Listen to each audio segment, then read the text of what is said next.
Assalamualaikum warahmatullahi wabarakatuh. Hari ini ketemu sama Ibu Siti Zubaidah, guru mata pelajaran kimia di SMA Islam An-Nizam, Medan. Gimana kabarnya anak-anak Ibu semua? Semoga kita semua selalu sehat dan selalu dalam lindungan Allah Subhanahu wa Ta'ala. Jadi hari ini kita akan belajar kimia yang pastinya sangat seru untuk dipelajari. Oke, jadi hari ini kita akan membahas tentang termokimia. Ya, sebelumnya pernah dengar nggak termokimia? Kalau dari namanya kayaknya nggak terlalu asing-asing banget lah ya kan? Dimana di sini ada kata termo dan ada kata kimia. Termo itu artinya apa sih? Termo artinya panas. Kalau kimia, ya kimia. Jadi di termokimia ini kita belajar tentang apa, Bu? Jadi di termokimia ini kita akan mempelajari tentang energi panas yang ada pada reaksi kimia. Itu yang akan kita pelajari di termokimia. Nah, sebelum masuk ke materinya nih, anak-anak Ibu sekalian pernah nggak sih pakai plester penurun demam gitu? Atau plester yang menghilangkan linu-linu, pegal-pegal gitu? Atau bahasa kerennya koyo, ya kan? Nah, kalau misalnya kita pakai koyo nih, kerasa nggak sih ada panas gitu yang kita rasakan waktu tempelin koyo itu? Ya kan? Nah, dari situ kita kan tahu nih, berarti ada ternyata energi panas yang berpindah dari si koyo ke kulit kita, ya kan? Nah, itu merupakan contoh dari termokimia yang ada di kehidupan kita sehari-hari. Oke, jadi hari ini kita masuk ke termokimia dan di sini kita akan membahas 3 subbab. Yang pertama ada sistem dan lingkungan. Yang kedua nanti kita akan mempelajari tentang reaksi eksoterm dan endoterm. Juga nanti kita akan mempelajari tentang persamaan reaksi termokimia. Oke, jadi kita langsung masuk ke subbab yang pertama, yaitu tentang sistem dan lingkungan. Oke, nah apa sih Bu itu sistem gitu ya kan? Jadi sistem itu merupakan segala sesuatu yang kita amati. Jadi segala sesuatu yang kita amati waktu kita melakukan percobaan atau waktu kita mengerjakan sesuatu, segala sesuatu yang menjadi fokus kita yang kita amati, itulah yang disebut dengan sistem. Gitu, oke? Terus lingkungan itu apa, Bu? Lingkungan itu merupakan segala sesuatu di luar dari sistem. Gitu. Jadi segala sesuatu yang ada di sekitar sistem, itulah yang disebut sebagai lingkungan. Gitu. Nah, contohnya apa nih, Bu, sistem dan lingkungan? Contohnya adalah waktu kita memiliki air panas nih, kita letakkan di dalam wadah atau botol plastik misalnya, ya kan? Air panas itu misalnya yang mau kita amati, berarti di situ yang menjadi sistem adalah si air panas di dalam botol tersebut. Oke? Nah, kemudian lingkungannya kira-kira yang mana, Bu? Lingkungannya adalah yang ada di luar dari si sistem tadi, berarti udara yang ada di sekitar botol itu termasuk lingkungan. Kemudian kalau misalnya kita pegang nih botolnya, berarti tangan kita itu juga termasuk lingkungan. Oke? Nah, dari situ sistem dan lingkungan itu sebenarnya sistem sih sebenarnya itu ada pembagiannya. Ada 3 jenis sistem. Yang pertama ada sistem terbuka. Ya kan? Apa tuh, Bu, sistem terbuka? Sistem terbuka artinya ada kemungkinan terjadi perpindahan materi dan juga kalor dari sistem ke lingkungan. Contohnya Ibu ambil yang tadi aja, yang air panas tadi, ya kan? Jadi ada air panas di dalam botol, kemudian tutup botolnya ini kita buka. Nah, air di dalam botol itu kan kemungkinan akan menguap ya kan? Berarti partikel air di dalam botol itu akan menguap, artinya apa? Terjadi perpindahan materi dari mana? Dari sistem, ya kan? Kumpulan air panas tadi ke lingkungannya, yaitu udara di sekitarnya, ya kan? Kemudian juga terjadi perubahan kalor, di mana kalor yang ada di air panas tadi itu akan dilepaskan ke lingkungan. Makanya kalau misalnya kita pegang botolnya itu juga akan terasa panas. Itu menandakan adanya perpindahan kalor dari sistem, yaitu air panas, ke lingkungannya, botolnya, gitu. Oke? Yang kedua ada yang namanya sistem tertutup. Nah, kalau di sistem tertutup ini dia memungkinkan terjadinya perpindahan kalor, tetapi tidak memungkinkan terjadinya perpindahan materi. Contohnya apa, Bu? Sama kayak yang tadi juga, ya kan? Ada air panas di dalam botol, ya kan? Tapi sekarang botolnya kita tutup. Nah, air di dalam botol itu kan kemudian nggak menguap ya kan? Nggak menguap, nggak terjadi perpindahan materi dari si air panas tadi ke lingkungan yang ada di luarnya. Tapi terjadi perpindahan kalor. Apa buktinya, Bu? Waktu kita pegang botolnya nih, ya kan terasa panas juga, ya nggak? Nah, dari situ kan udah kelihatan tuh terjadi perpindahan panas dari si air panas ke botolnya, ke lingkungan yang ada di sekitarnya. Itu kalau sistem tertutup. Yang ketiga ada sistem terisolasi. Nah, kalau sistem terisolasi ini tidak memungkinkan terjadinya perpindahan panas maupun perpindahan kalor. Contohnya apa, Bu? Contohnya itu adalah air yang ada di dalam termos. Gitu. Nah, kalau misalnya ada air di dalam termos, kita tutup rapat, ya kan? Air di dalam termos ini kan nggak akan kemana-mana. Dia nggak akan berpindah ke lingkungannya, ya kan? Kemudian juga apa? Tidak terjadi perpindahan kalor.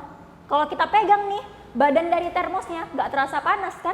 Itu artinya apa? Tidak terjadi perpindahan kalor dari sistem ke lingkungannya. Gitu, oke?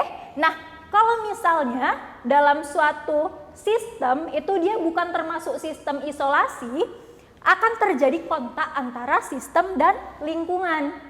Gitu, di mana sistem itu bisa saja melepaskan kalor ke lingkungan atau sistem juga bisa menyerap kalor dari lingkungan. Gitu. Kemudian juga sistem bisa aja melakukan kerja terhadap lingkungan atau sistem juga bisa menerima kerja dari lingkungan. Jadi terjadi kontak di antara sistem dan lingkungan jika sistemnya itu bukan termasuk sistem terisolasi. Gitu ya. Nah, di sini kan tadi udah ada Ibu singgung ya tentang kalau sistem itu bisa aja melepaskan kalor ke lingkungan atau bisa aja dia menerima kalor dari lingkungan.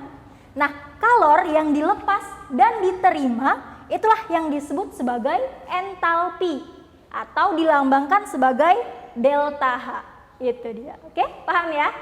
Oke, jadi kita masuk ke subbab yang kedua yaitu reaksi eksoterm dan endotherm. Oke, di sini kita bahas satu-satu ya. Yang pertama, reaksi eksoterm dulu. Apa itu, Bu, reaksi eksoterm? Jadi di reaksi eksoterm ini, sistem itu akan melepaskan kalor ke lingkungan. Nah, karena si sistem ini melepaskan kalor ke lingkungan, secara otomatis suhu pada lingkungan itu dia akan naik. Gitu. Contohnya apa, Bu? Contohnya seperti contoh yang di awal tadi Ibu bilang, air panas. Sekarang air panasnya coba kita letakkan ke gelas, ya kan? Air panasnya di sini sebagai sistem dan gelasnya di sini sebagai lingkungan. Oke? Nah, si air panas itu dia melepaskan kalor ke lingkungan sekitarnya. Dalam hal ini gelas ya kita buat. Oke? Nah, waktu kita pegang nih gelasnya, ya kan yang berisi air panas tadi, gimana rasanya? Panas ya. Itu artinya si lingkungan itu mengalami kenaikan suhu. Itulah dia eksoterm. Oke? Nah, di sini ini ada diagram energi untuk reaksi eksoterm di mana energi untuk reaktan itu pasti akan lebih besar daripada energi di produk. Kok bisa, Bu? Ya kan?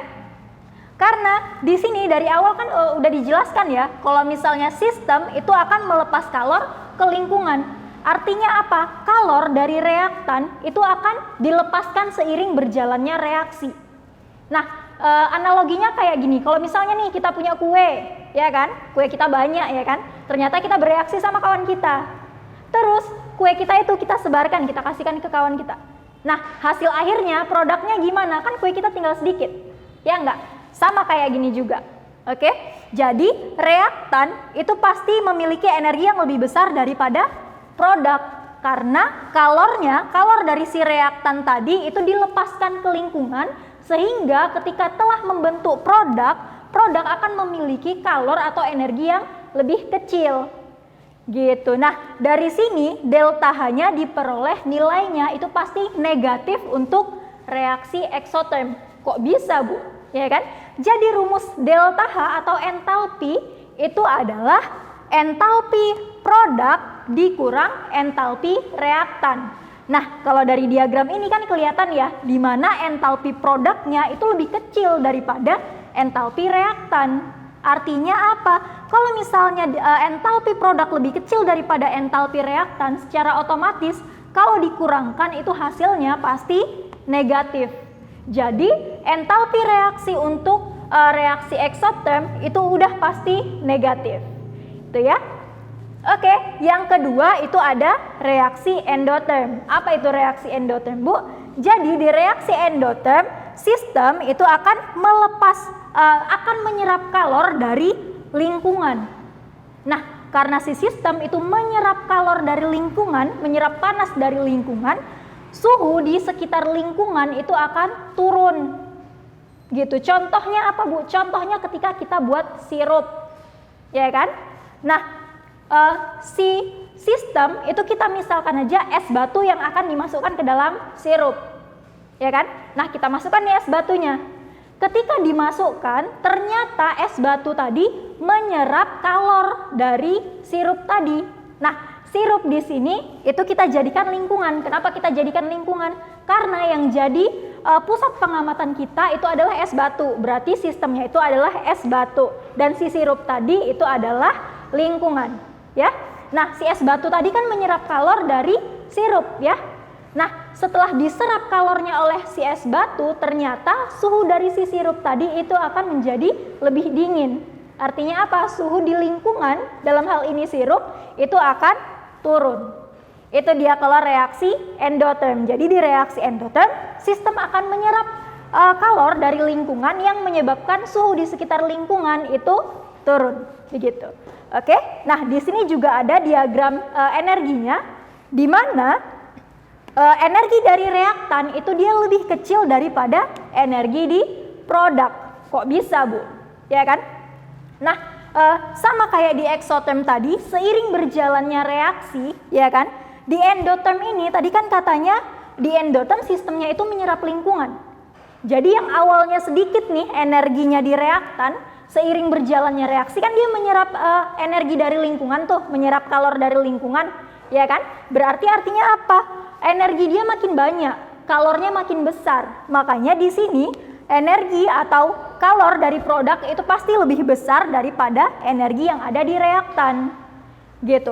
Nah, karena energi atau kalor dari produk itu lebih besar daripada energi yang ada di reaktan, delta H atau entalpinya di sini akan bertanda positif. Pasti. Kenapa, Bu? Sama kayak yang ini ya rumusnya. Rumus delta H itu adalah entalpi produk, di sini produknya, dikurang entalpi reaktan, di sini reaktannya. Kita lihat entalpi produknya ternyata lebih besar daripada entalpi reaktannya. Ya kan? Kalau entalpi produk lebih besar daripada entalpi reaktan, secara otomatis setelah dikurangkan hasilnya pasti positif. Gitu, oke? Paham ya? Oke, kita masuk ke subbab yang ketiga, yaitu persamaan reaksi termokimia. Di kelas 10 sebelumnya sudah pernah belajar dong ya persamaan reaksi, ya kan? Apa sih itu persamaan reaksi? Persamaan reaksi itu penulisan reaksi setara antara reaktan dengan produk, ya kan? Jadi harus setara antara si reaktan dengan si produk. Nah, bedanya apa nih, Bu, dengan persamaan reaksi termokimia? Bedanya ada di sini. Ya, jadi selain penulisan reaksi yang setara antara reaktan dengan produk, di persamaan reaksi termokimia juga dituliskan perubahan kalor yang menyertai reaksi tersebut. Gitu ya. Jadi di sini ada contohnya, ya kan? Di sini ada N2 nitrogen dalam bentuk gas, ya kan? Ditambah hidrogen dalam bentuk gas juga. Dia akan menghasilkan amonia NH3 juga dalam bentuk gas dengan delta H atau entalpi itu negatif 92 kJ per mol. Nah, kira-kira udah bener nggak sih ini reaksinya? Belum ya. Kenapa belum? Belum setara dia. Kita lihat yang di sebelah kiri N-nya ada berapa? N-nya ada 2, sementara yang di sebelah kanan N-nya cuma 1. Ya kan? Berarti yang di sebelah kanan itu harus kita kali 2. Oke? Nah, setelah yang di sebelah kanan dikali 2, kita lihat jumlah H-nya. Sama enggak? H-nya di sini ada 2. Sementara yang ada di sebelah kanan, di sini ada 3 dikali 2. Berarti 6 ya.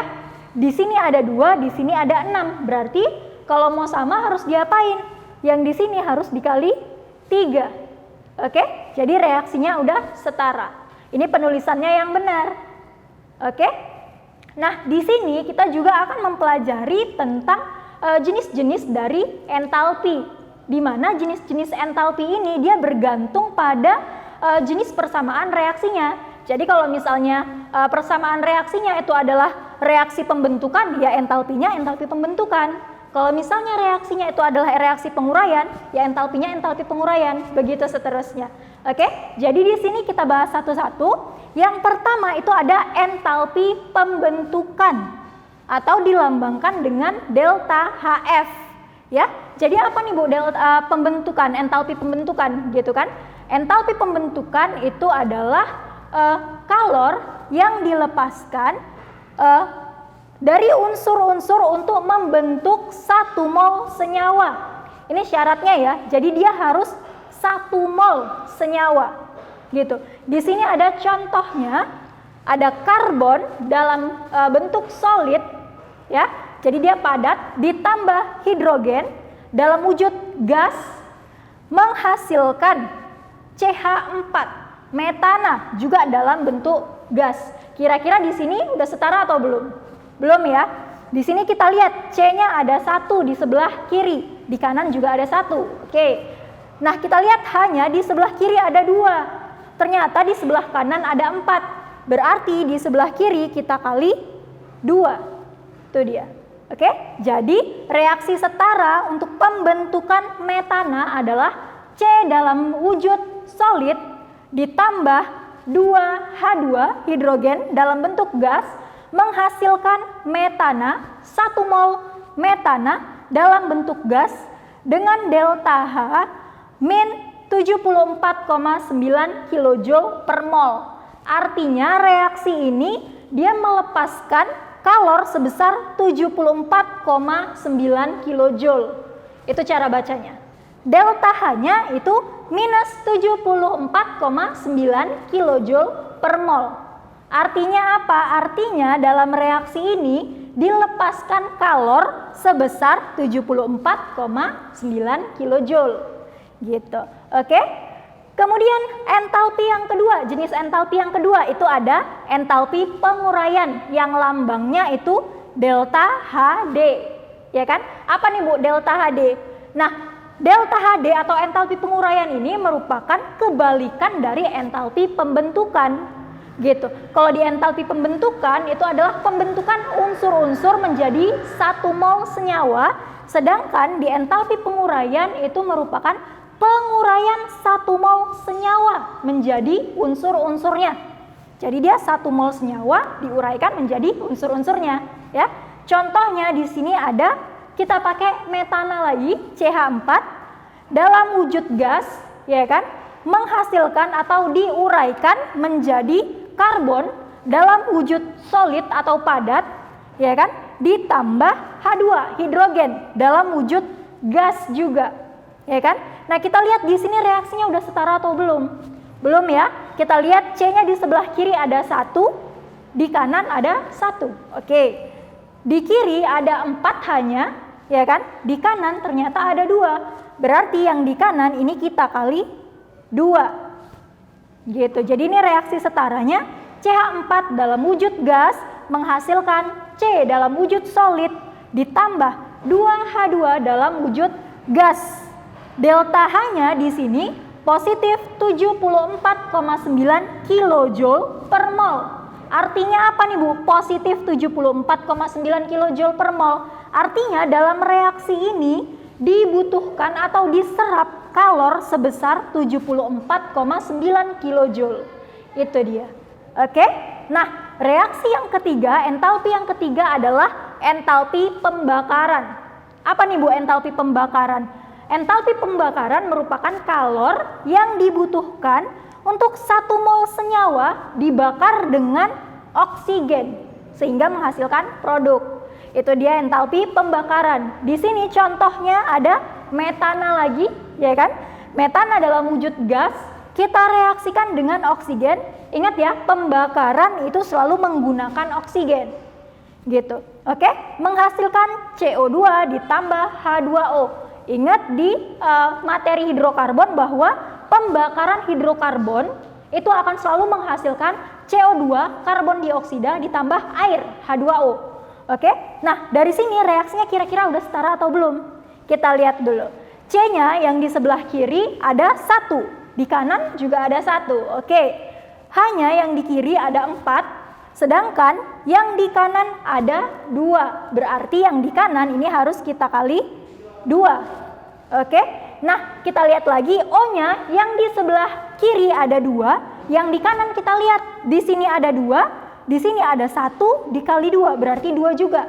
Berarti 2 ditambah 2, 4 ya. Berarti di sebelah kiri ada 2, di kanan ada 4. Artinya di sebelah kiri harus kita kali 2 supaya sama-sama 4 O-nya.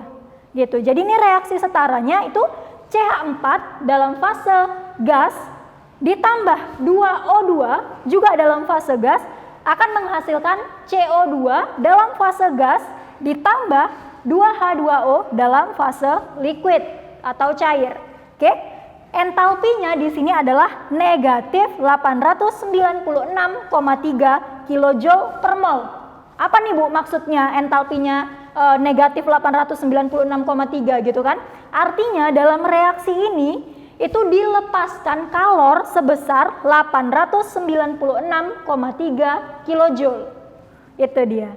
Oke, entalpi yang keempat itu adalah entalpi penetralan. Itu dilambangkan dengan delta Hn.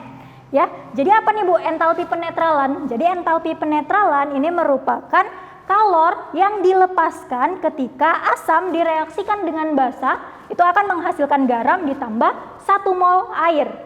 Di sini ada contohnya ya, ada HCl, asam klorida ditambah dengan NaOH, natrium hidroksida, itu akan menghasilkan NaCl, garam dapur ditambah air, H2O ya. Di mana di sini entalpinya itu sebesar 56,9 kilojoule per mol. Di sini tandanya negatif. Ya. Nah, artinya apa nih Bu? Delta H-nya atau entalpinya itu negatif 56,9 kilojoule per mol.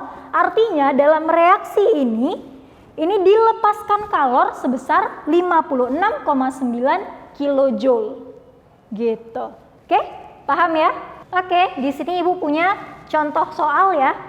Di sini kita suruh menentukan reaksi pembentukan untuk senyawa Na2SO4 jika diketahui entalpi pembentukannya adalah sebesar negatif 28,63 kilojoule per mol. Jadi gimana nih cara menentukan reaksi pembentukannya? Pertama kita lihat dulu unsur-unsur apa aja yang membentuk si Na2SO4 ini. Yang pertama ada unsur apa? Ada unsur Na, ada unsur natrium, ya kan? Kemudian ada unsur apa lagi? Di situ ada unsur S, sulfur, ya. Jangan lupa di sini kita buat fasenya, wujudnya.